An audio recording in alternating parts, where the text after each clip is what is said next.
Amados, abram suas Bíblias no Evangelho de Lucas. Boa noite.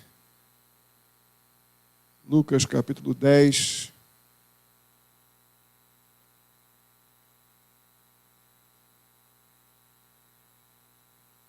Hoje eu achei até interessante, logo cedo no jornal, dizendo que em Paulínia, fez assim, atravessando algumas cidades lá da região, uma faixa assim, baixa, encostando na terra, mas branco, como se fosse uma nuvem baixa, uma extensão assim de quilômetros, o pessoal filmou de Paulínia, uma massa polar na nossa região.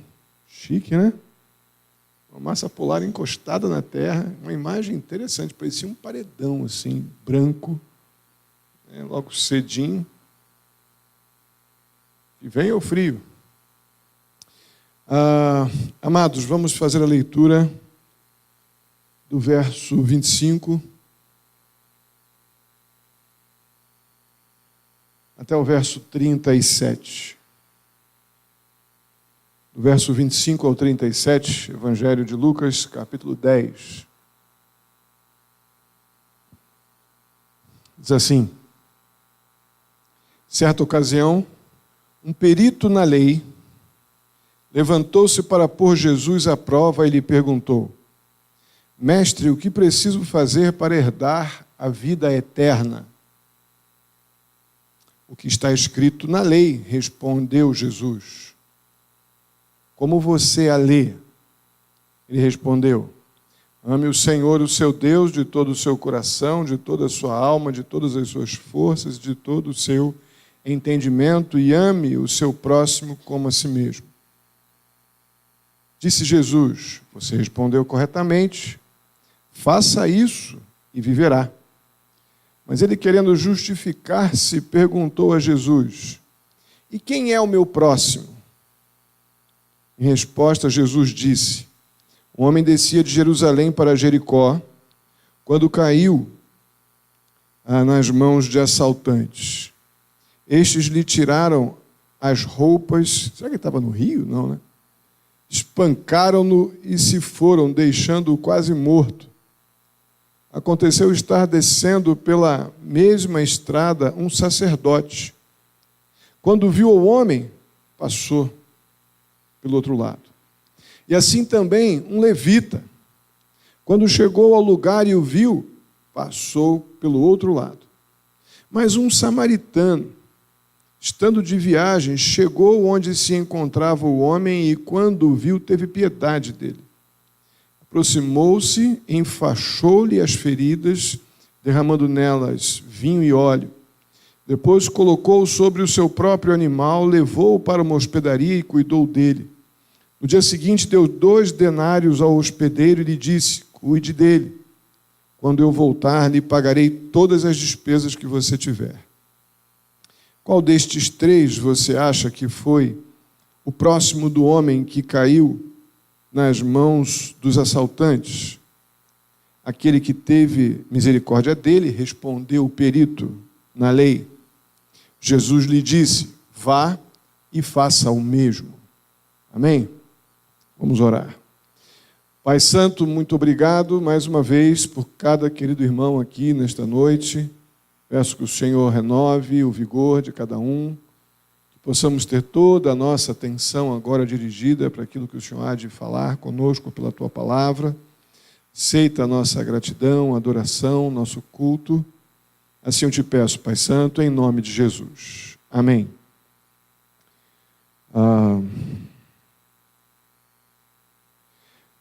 Quando a gente fala em bom samaritano, o que vem à nossa cabeça é a parábola de Jesus, num sentido de que temos que ser bons.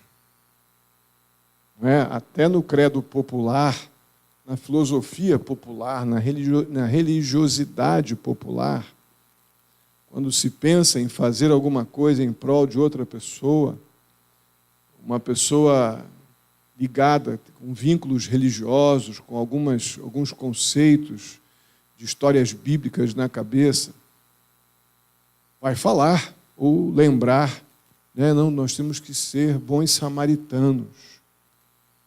Né? Não é assim que a gente pensa geralmente quando lida com questões de caridade, ajuda ao próximo e tal. Não, nós temos que ser bons samaritanos. Eu creio que essa também é uma ênfase de Jesus no texto, mas não é a principal. Não é a principal. O desdobramento do motivo principal desse texto é que nos leva, então, a ter olhos e compaixão daqueles que padecem. Mas não é a causa, é a consequência. Esse texto se divide em duas perguntas. A primeira pergunta que vemos, ela acontece no verso 25, e o desdobramento da resposta vai até o verso 28. A segunda pergunta, feita por aquele perito na lei, acontece no verso 29 e se desdobra até o verso 27. Vamos, então, pensar na primeira pergunta. Mestre, o que preciso fazer para herdar a vida eterna?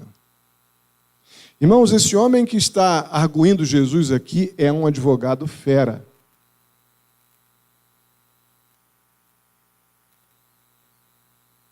Não é um advogado de livrar alguém de multa, de trânsito, ou tirar alguém da cadeia por ter roubado a galinha do vizinho. Não, estamos diante de um perito na lei, um advogado muito bem preparado, muito bem argumentado, profundo conhecedor do Pentateuco, da lei de Moisés, capaz de recitar aqui princípios da lei, a própria lei, para colocar quem quer que fosse em situação difícil, tamanho o seu conhecimento. E esse advogado não está querendo aqui, neste encontro com Jesus, de forma alguma, receber qualquer tipo de discipulado ou ensinamento de Jesus, saber o caminho para a vida eterna. Não é essa a intenção desse homem. Neste momento, não. Nós temos visto desde o começo do Evangelho de Lucas como tem gente que anda do lado de Jesus só para ver quando ele vai tropeçar. Só para ver quando que ele vai errar. Quando que ele vai fazer alguma coisa que vai entrar em conflito com a lei. E aqui, nada mais, nada menos, estamos com um dos melhores nesse assunto. De encontrar tropeços em alguém que não saiba muito sobre lei. Ele, de fato, esse advogado, ele acreditava que ninguém era melhor. Ele era, de fato, um erudito. E Jesus, apesar de ser chamado de mestre, de rabi, para os judeus, Jesus não era um mestre rabi. Eles o consideravam, vamos dizer assim, num relacionamento mais popular. Mas entre os judeus existem alguns textos em João que vão deixar claro que eles não têm essa consideração de Jesus como um erudito, como um mestre no sentido de capacitado em erudição. Não reconheciam como um sacerdote judeu. Mas esse não. Esse cara ele era respeitadíssimo. Ele finge respeito por Jesus quando o trata como mestre da lei. Mas ele está preparando o terreno para que ele possa dizer assim, ó, o que você está ensinando não está na lei. É tudo que um advogado quer. Quebrar o outro, dizendo aquilo que você está falando não está na lei. E é isso, é nesse caminho que este homem está trilhando agora. Tentando encontrar uma forma numa pergunta que certamente, tendo a cultura religiosa judaica, Jesus não falaria se lhe desse uma resposta seca, objetiva, sobre as implicações do reino de Deus e da sua vinda. Isso não resolveria o problema desse momento. Isso daria argumentos, sem dúvida, para esse homem dizer: o que você está dizendo não está na lei. Mas Jesus usa um outro caminho, um outro espetacular caminho.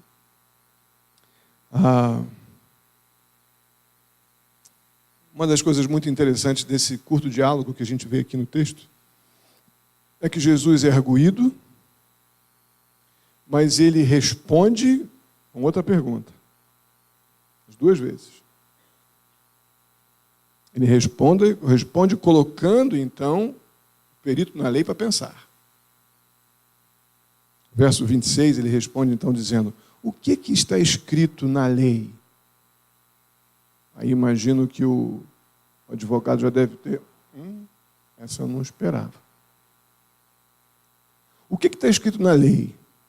E ele sabia muito bem, muito bem. E depois Jesus continua: como você vê a lei? Para uma pessoa que não obrigatoriamente, estamos dizendo, todo judeu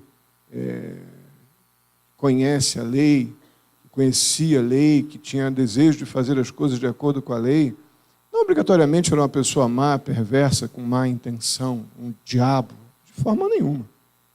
Eu creio que Jesus está lidando com uma pessoa que precisa reconhecer que Jesus é o Messias prometido e, como pecador, ele precisa entender que a lei ela cumpriu plenamente o seu objetivo, mostrando ao homem a sua completa incapacidade de conseguir, por próprio mérito, a salvação. Ninguém melhor do que um homem que conhecia profundamente a lei para saber que não tem jeito. Mas eles têm um problema grave, né, que eles têm muito na cultura deles, farisaica, dos doutores da lei, o princípio filosófico de faça o que eu faço, mas não, como é que é? Faça o que eu falo, mas não faça o que eu faço. É a filosofia dos mestres da lei judaizantes daqueles dias, né? Então isso era, sem dúvida, um tropeço para lidar com aquilo que eles conheciam muito bem. E Jesus vem exatamente para tocar aí. Então a resposta que o advogado dá a Jesus, diante de duas perguntas que o fizeram pensar, ele responde com um profundo conhecimento da lei e honestidade. No verso 27, olha o que diz lá. Olha a resposta perfeita dada pelo mestre da lei, que até então estava com a intenção de desmoronar a estrutura de Jesus como mestre, como rabi, como aquele que vem trazendo a mensagem do reino de Deus. E ele diz, como conhecedor da lei, uma resposta perfeita. Ame o Senhor, o seu Deus, de todo o seu coração, de toda a sua alma, de todas as suas forças e de todo o seu entendimento. E ame o seu próximo como a si mesmo. Conhecia muito, sabia o que estava falando e respondeu honestamente a pergunta que Jesus fez. Então Jesus, com toda tranquilidade, afirma no verso 8, exatamente, meu caro doutor, faça isso. Faça isso que você receberá, sem dúvida, a vida eterna e você viverá. Com esse caminho adotado, extremamente sábio e perfeito da parte de Cristo, Jesus deixa claro que, para ser justificado sobre a lei, é necessário ser perfeito.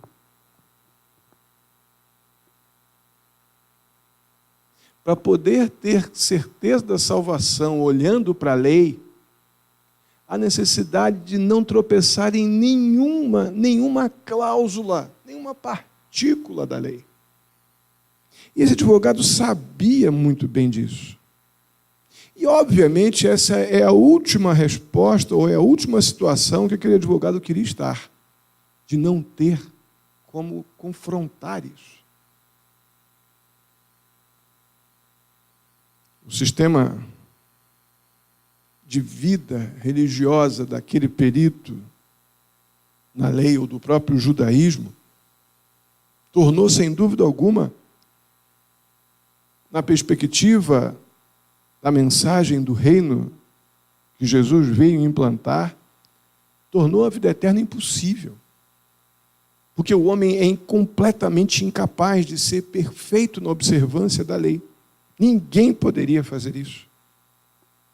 É muito importante que a gente entenda isso. Jesus, de forma alguma, está ensinando aqui obras para encontrar a vida eterna, a salvação. Não é isso que está acontecendo.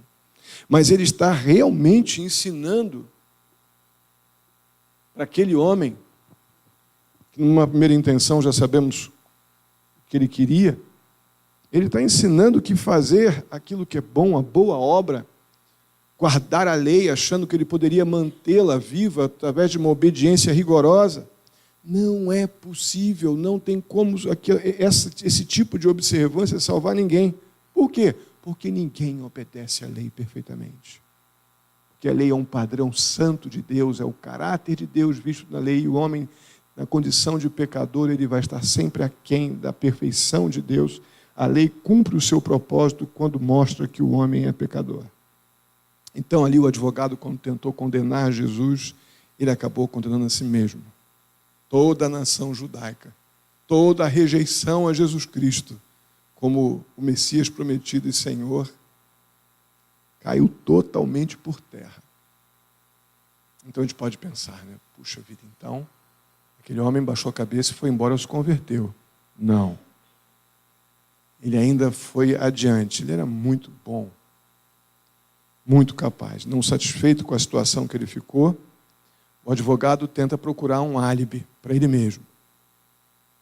Uma forma dele poder se justificar diante dos fatos que ele mesmo, na verdade, ele criou prova contra ele mesmo, né? Coisa que nem pode, né? Por exemplo, quando ele respondeu rigorosamente aos critérios da lei que o Senhor Jesus ordenou, né? Os critérios para a vida eterna, ele criou prova contra ele mesmo, mas ele ficou numa situação difícil, inteligente, articulado.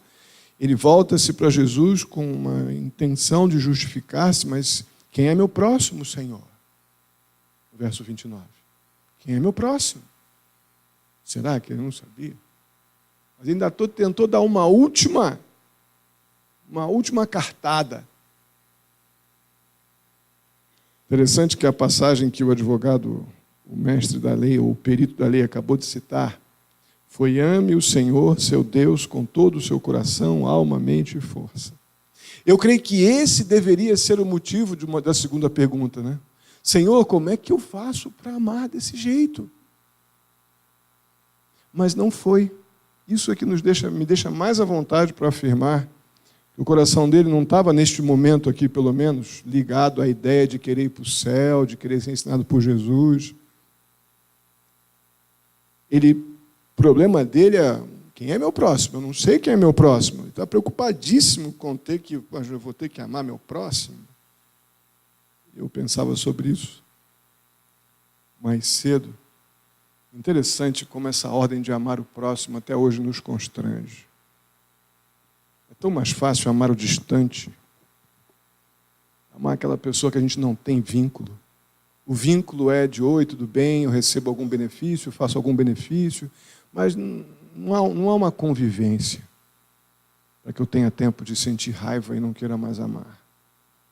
Me sinta de alguma forma oprimido, me sinta de alguma forma prejudicado na convivência. Não tem como você conviver com alguém e não entrar num processo de renúncia, de abrir mão, talvez, de algum direito em prol do bem comum. Eu creio que ele está com isso tudo na cabeça quando está preocupadíssimo com amar o próximo. Tão melhor, tão fácil amar com quem eu não tenho um compromisso direto ou diário. Eu creio que um monte de coisa poderiam estar fervilhando na cabeça desse homem. Mas Tiago, capítulo 2, versos do 15 ao 20, vai nos ensinar que uma pessoa que confessa que tem fé em Jesus Cristo e não demonstra amor pelo outro, no texto lá de Tiago vai dizer seu irmão ou irmã, é uma pessoa que tem uma falsa confissão. Eu amo a Cristo, mas quero que aquela pessoa que está comigo ali, que ele pise num espinho bem grande, que tenha, ou num prego, que esteja enferrujado, ele tenha uma gangrena e morra. Exagerei?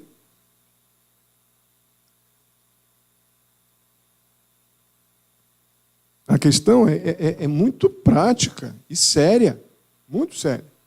Eu suspeito realmente que a razão pelo qual esse advogado está tão desconfortável com essa ordem de amar o próximo, é que ele sabe que esse aí seguramente é um ponto fraquíssimo dele. Amar o próximo para ele é algo que o coloca numa condição de defensiva, porque provavelmente ele é extremamente carente nessa área. Ele é aquela pessoa que tem provavelmente áreas que ele pode ser acusado ou confrontado. Aí Jesus vai na contramão do esperado.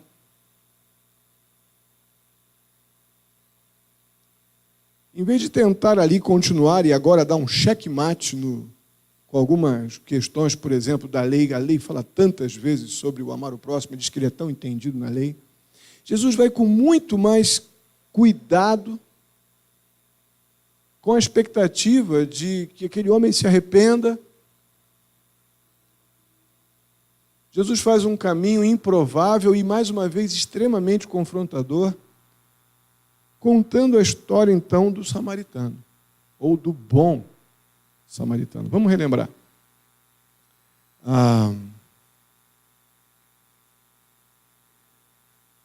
Verso 28, vamos até o verso 35. Em resposta, Jesus disse: um homem descia de Jerusalém para Jericó quando caiu nas mãos de assaltantes. Estes lhe tiraram as roupas, espancaram-no e se foram deixando-o quase morto. Aconteceu estar descendo pela mesma estrada um sacerdote, quando viu o homem, passou pelo outro lado. E assim também um levita, quando chegou ao lugar e o viu, passou também pelo outro lado. Mas um samaritano estava de viagem. Chegou onde se encontrava o homem e, quando o viu, teve piedade dele. Aproximou-se, enfaixou suas feridas, derramou vinho e óleo nelas, depois colocou-o sobre o seu próprio animal, levou-o para uma hospedaria e cuidou dele. No dia seguinte deu 2 denários ao hospedeiro. Ele disse: cuide dele, quando eu voltar lhe pagarei todas as despesas que tiver. Antes da gente entrar em alguns comentários sobre esse momento aqui, deixa eu tentar trazer à memória de vocês por que este momento foi confrontador e constrangedor, mais uma vez, para esse advogado.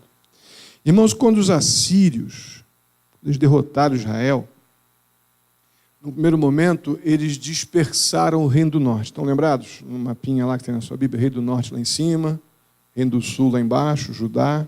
Né? Então, na primeira invasão, foram dispersos ali os israelitas do reino do norte. Eles se espalharam por várias nações gentias. E os assírios, o que eles fizeram? Eles trouxeram muitos samaritanos, de várias nações, mas muitos samaritanos para a terra de Israel, com a intenção de dar uma repovoada na terra. Então, aquilo ali o resultado foi uma raça mestiça, uma mistura de judeu e gentio ali, e um povo, esse grupo povoou muito fortemente o reino do norte, ou melhor, sim, o reino do norte, que se tornou, então, um povo muito misturado racialmente, vamos dizer assim. Aí, quando os babilônios tomaram o reino do sul, tornaram Judá cativa, o que eles fizeram? Eles não misturaram as raças. Sabendo o que havia acontecido com o reino do norte, eles fizeram uma separação de raças e mantiveram, então, os judeus separados. A ideia dos judeus puros ocuparam, então, Judá e deixou os judeus misturados mais para o reino do norte.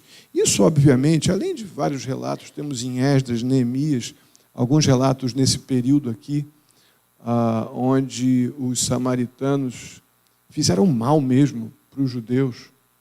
Né? O fato é que, no decorrer da história, os judeus de Judá eles desdenhavam mesmo dos samaritanos. Desdenhavam muito. Isso se estendeu pelo Novo Testamento e a coisa foi muita hostilidade durante toda aquela trajetória ali que encontramos também no Novo Testamento. Agora, você pode imaginar a cara do advogado judeu quando Jesus começa a contar a história para ele de um bom samaritano? Imagina a cara desse advogado, o que esse homem está aprontando? E aí o texto nos diz que de dois judeus pertencentes à nata religiosa judaica, um sacerdote e um levita, que ignoraram descaradamente, publicamente, um homem que foi socado, espancado, assaltado, machucado e jogado nas escadas, como o texto nos diz, descia de Jerusalém para Jericó, nas escadas. Ele descia de Jerusalém para Jericó. E naquele caminho ali, ele é encontrado num estado terrível. Esses dois homens, representantes da religiosidade judaica, do credo judaico, ignoraram completamente aquele homem caído no caminho. E o mesmo, obviamente, como o texto nos diz, os versos 30 a 35, isso não aconteceu com o samaritano, muito pelo contrário. Aí Jesus conclui a sua história com uma pergunta final ao perito da lei, no verso 36. Caro doutor, qual destes três você acha que foi o próximo do homem que caiu nas mãos do assaltante? E agora, com toda a honestidade, que seguramente pelas respostas que esse homem dá, não era uma má pessoa, ele estava defendendo a sua causa, uma causa completamente perdida. Mas ele, mais uma vez, ele se vê numa situação de ter que responder corretamente. O advogado, talvez engasgado, não responder, mas a primeira parte do verso 37, ele muito honestamente diz: aquele que teve misericórdia dele. O homem realmente mais próximo daquele homem é aquele que teve misericórdia dele. Irmãos, por que Jesus duas vezes diz ao advogado para fazer algo para herdar a vida eterna? Nós sabemos que o próprio Senhor Jesus, tantas vezes na sua palavra, o apóstolo Paulo, incansavelmente, os evangelhos, as cartas de Paulo, nós vemos que uma pessoa não pode ser salva por obras. Jesus, por duas vezes, insiste que esse homem se submeta àquilo que a lei dizia, que daquela forma ali ele seria então salvo. E eu creio que, se nós pensarmos um pouquinho, nós temos essa resposta. Jesus está falando com alguém que acredita e ensina que uma pessoa é salva por causa das suas obras. Ele acredita e ensina que uma pessoa pode ser salva por causa da sua pseudo-obediência à lei, por fazer coisas que possam lhe dar algum tipo de mérito, ainda que falsamente. Ele acredita que esse é o método de uma pessoa ser salva. Jesus diz, então, a esse perito na lei: faça o que a lei exige, então, e viva. Você quer viver eternamente? Cumpra a lei.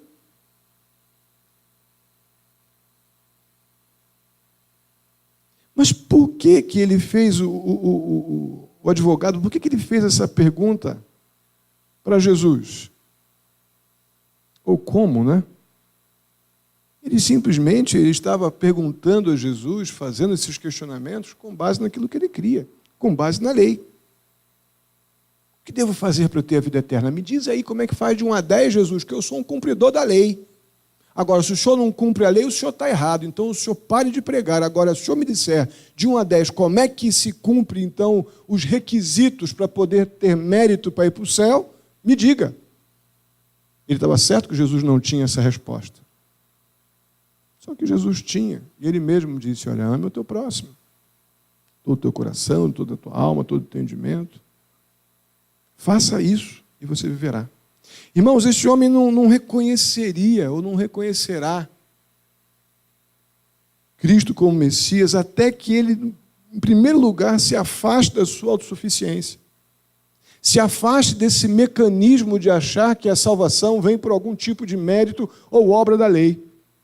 Qualquer ser humano, qualquer um de nós que achar que tem qualquer mérito diante do Senhor, porque é bonzinho, porque vai à igreja, porque cumpre alguns requisitos que julga que o tornam melhor para Deus, e por isso, então, Deus vai lhe dar então, um pagamento pela sua honestidade, pela sua bondade, pela sua sinceridade.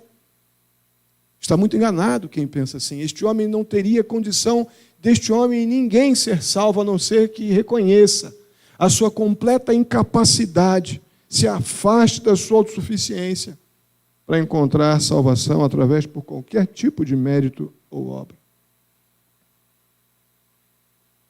Esse era o alvo. Esse é o alvo da parábola do bom samaritano. Não é ensinar a ser bonzinho. É um critério, sem dúvida alguma, que devemos, uma vez salvos por Jesus, experimentar.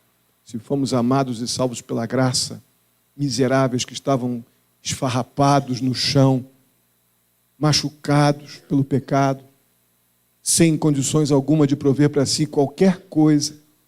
Aí Deus, na sua imensa graça, nos viu miseráveis e nos deu o pão e a água. Se é por causa disso que nos movemos, amém? Este é o princípio. Mas não estamos aqui diante de nenhum tipo de filosofia do ser legal. Estamos aqui diante de uma tremenda, de um discipulado, de um evangelismo, vamos dizer assim, né? Não é discipulado aqui, é um evangelismo. Através de um momento de ataque seríssimo. Jesus usando esta oportunidade para, de uma forma espetacular, dizer para aquele homem: a esperança para você, quando você perceber que você não pode prover nada diante de Deus por seus próprios méritos ou pela lei. O que a gente pode concluir inicialmente nesse texto é que existe uma diferença brutal entre o judaísmo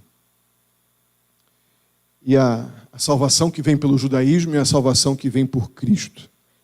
O caminho de Cristo, obviamente, é o da graça, através da fé na morte sacrificial de Jesus Cristo, no seu sepultamento, ressurreição. Já o caminho do judaísmo, salvação pelo judaísmo é através de uma manutenção, de uma obediência rigorosa à lei. Mesmo sendo isso impossível, parece que eles estão... Parece não, né? Eles estão com olhos vendados, como no Sermão do Monte. Jesus, ele cita diversas vezes no Sermão do Monte, faz citações da lei, mostrando que ele não veio quebrar a lei, mas ele veio fazer o homem enxergar aquilo que está por detrás da lei. A lei mostra o pecado e Deus mostra através de Jesus no Sermão do Monte a lei do reino, a prática que nos leva a uma vida santificada. Mas não, eles continuam, e este homem continuava nos seus critérios judaizantes, crendo que ele, obedecendo então a lei, ele estaria salvo dentro de um rigor que ele não poderia cumprir.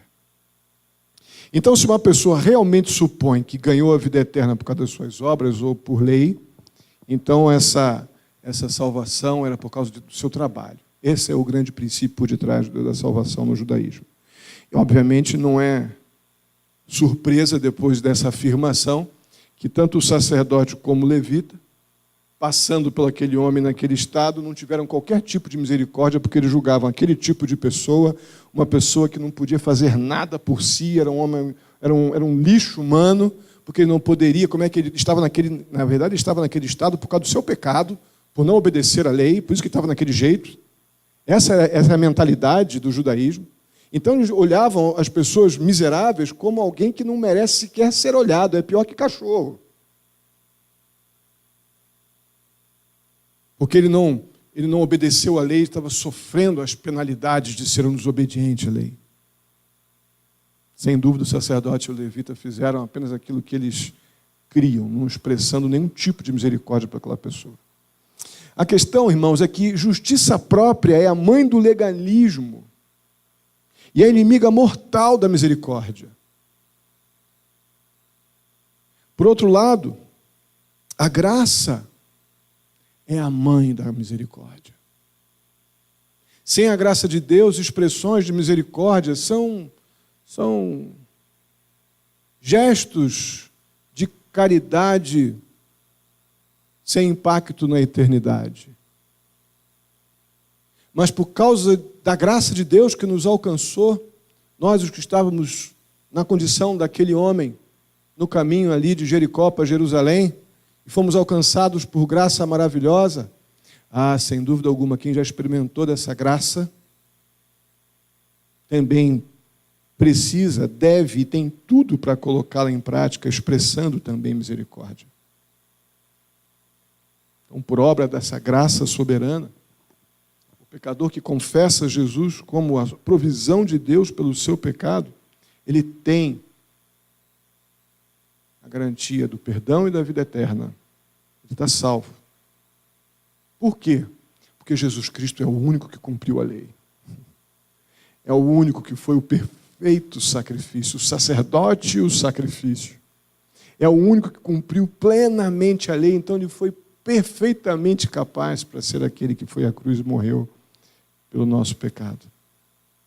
E uma vez que essa vida eterna Deus nos dá em Jesus não é o resultado das nossas bondades, mas sim o resultado da graça de Deus manifesta através de Jesus Cristo, nós não temos do que nos orgulhar. Nós não temos nenhuma base para nos sentirmos os justos, no sentido de que eu sou justo porque eu sou bom. Não, mas eu sou justo porque Cristo me justificou na cruz.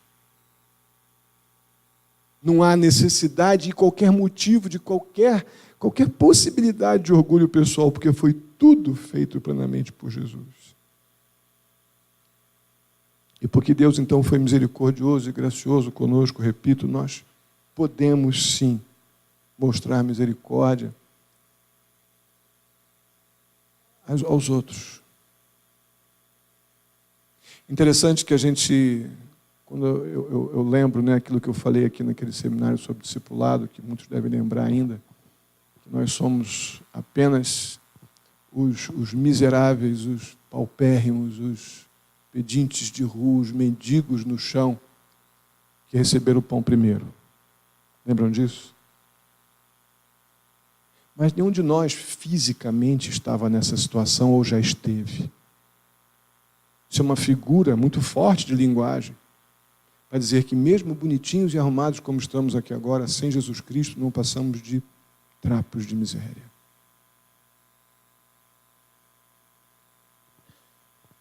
Então, o fato de termos sido resgatados como fomos, por graça soberana, é que nos capacita, então, a exercer esta compaixão, esta misericórdia, que este homem aqui está aprendendo pela primeira vez, no alto da sua erudição, das suas especializações na lei. Ele agora está dizendo, olha, isso só mostrou até então, pelo menos é isso que Jesus está ensinando. O que diz respeito à salvação, isso não fez nada por mim, nada. Então a graça de Deus, ela não deixa nenhum espacinho para a justiça própria. Mas sem dúvida alguma, a graça de Deus é a base para exercitarmos compaixão e misericórdia. Eu creio que é isso que o Senhor Jesus está, num primeiro momento, ensinando para aquele perito na lei, através dessa parábola do bom samaritano, dizendo que o fato dele não enxergar, nem o levita e o sacerdote enxergar aquele homem, é porque não enxergaram ainda o que Jesus Cristo já fez por eles. Então é isso que deve nos mover ao exercício da misericórdia, a compreensão que nós fomos lá, os trapos que foram colocados em pé, recebemos comida e água e fomos tornados justos porque Cristo nos justificou na cruz. Isso então é o que nos habilita. Nada que eu possa prover, fazer, citar, recitar, ser super legal, sorridente, só falar coisa boa, só dar tapinha, abraço e beijinho. Não é isso que Jesus fez, não é isso que o apóstolo Paulo fez, não é isso que nós somos ensinados a fazer, nós somos ensinados a amar. E no processo de amar, muitas vezes o chacoalhão pegar, usando a figura de linguagem, uma das coisas que essas pessoas de rua, que eu já tratei em Rio de Janeiro, com pessoas drogadas que eu trabalhei um tempo, muito mal, fedendo muito, com os braços todos picados, o momento mais terrível para aquelas pessoas era pegá-los e colocá-los embaixo do chuveiro. Era o momento mais dramático daquelas pessoas. Isso não é carinho. Isso muitas vezes foi se segurando forte pelo braço. E aquela água doía. Isso é, sem dúvida alguma, uma enorme demonstração de amor. O processo de amar, ter compaixão, pode passar pelo choque do banho gelado. Mas é visando obviamente, essa restauração e compreender a compreensão da graça soberana, tanto para aquele que está exercitando misericórdia, quanto para aquele que está recebendo misericórdia. Amém? Vamos ficar de pé e vamos orar.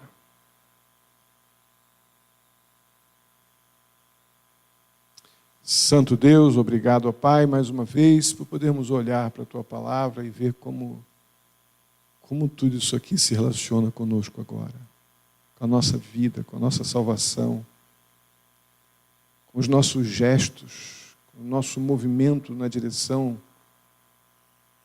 daqueles que precisam de socorro, como isso feito com causas, com motivação correta, tem impacto na eternidade, mas caso contrário, apenas se torna obra da lei, que não tem nada a ver com aquilo que o Senhor espera daqueles que foram alcançados por graça maravilhosa.